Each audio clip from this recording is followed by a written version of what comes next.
नमस्कार साथीहरू, स्वागत छ तपाईहरुलाई आजको रमाइलो यात्रामा। आज हामी जाँदै छौं चितवनको प्रसिद्ध मौलाकालिका मन्दिर।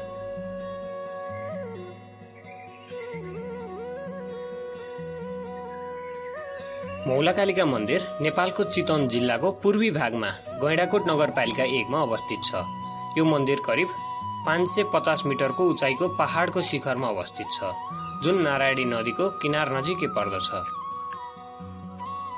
मन्दिरमा विशेष गरी दशैं नवरात्रिमा ठूलो मेला लाग्ने गर्दछ। पछिल्लो समयमा घुम्नका लागि उत्कृष्ट गन्तव्यको रूपमा मौलाकालिका चर्चित बन्दै गएको छ। यात्रा सुरु भइसक्यो। आजको योजना भनेको केबल कार नचढेर मन्दिर पैदल यात्रा जाने।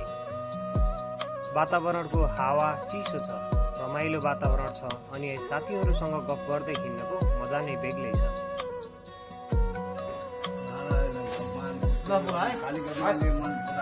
केही छेड फोटो भिडियो हानिसकेपछि हामी केटाहरू फेरि निरन्तर यात्रामा छौँ।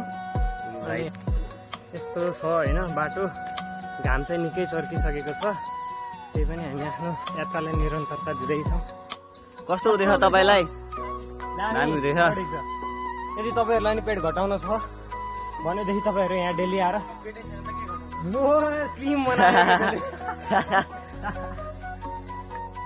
मन्दिरसम्म पुग्नका लागि करिब 1700 भन्दा बढी सिँढीहरू चढ्नु पर्छ, जसले धर्मको यात्रा अनुभवसँगै शरीर पनि फुर्ती बनाउने गर्दछ।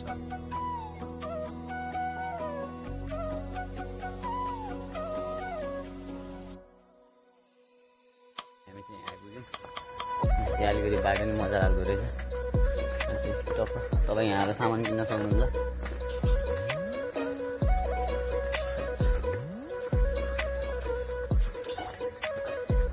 मेरो बस्ने अन्तिम थाकिरहनु भएको है।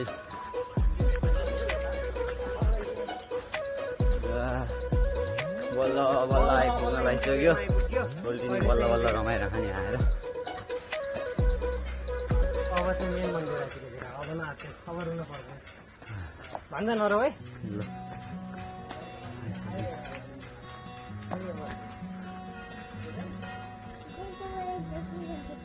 मन्दिर आइपुग्यो। मन्दिर आइयो।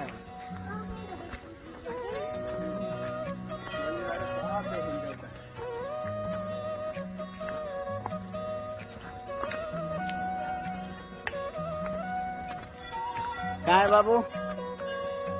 कहाँ आयो भन्नु? मन्दिर आएको कस्तो लागिरहेको छ नि तिमीलाई? रमाइलो भएको छ?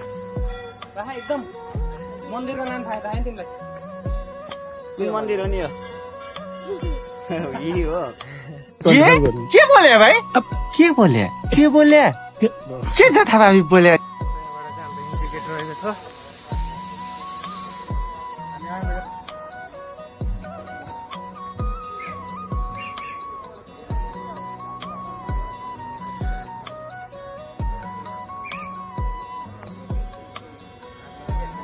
केटाहरू चाहिँ तलबाट आउँदैछ।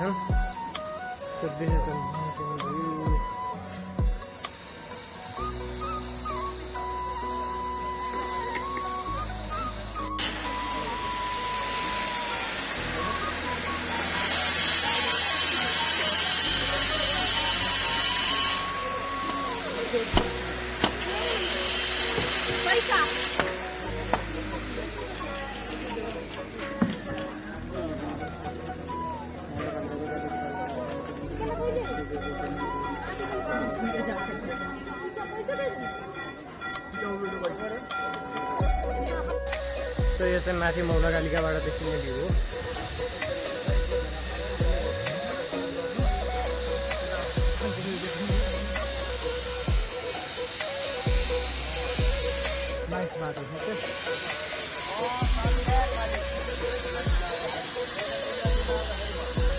कस्तो फिल भयो केटा यति हिँडेर आउँदा? एकदम मजा आइरहेको मलाई है। हिँडेर आउँदा चाहिँ दिन पनि माथि आएपछि शीतल शीतल गरिरहेको। अब त वाइल्ड पसिना बगाएर अहिले एकदम भवाल लागिरहेको भ्यू हेर्न सक्नुहुन्छ तपाईँहरू। तिमीलाई कस्तो लाग्दैछ भान्जा? दामी। केही छैन, दिनको 2 लिटर पसिना बगाए पनि केही हुँदैन। ओ यति त। अनि यहाँ आउने भक्तजनहरूलाई के सन्देश दिन चाहन्छौ तिमीहरू भन? सबैजना आउनु होला, रमाइलो गर्नु होला हैन। रमाइलो गर्नु होला। यहाँनिर रमाइलो छ, ठाउँ रमाइलो छ।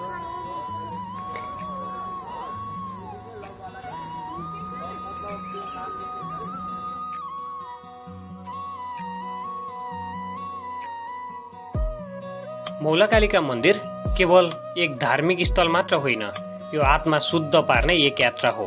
प्रकृतिको काखमा बसेर यो पवित्र स्थलमा एकपटक गएपछि तपाईँ फेरि फर्केर जान चाहनुहुन्छ। यदि तपाईहरू पनि मौलाकालिका मन्दिर आउनुहुन्छ भने एकपटक पैदल हिँडेर आउनुहोस्, अनुभव बिल्कुल फरक हुन्छ। भिडियो मन परे लाइक, कमेन्ट, सब्स्क्राइब गर्न नभुल्नुहोला। धन्यवाद।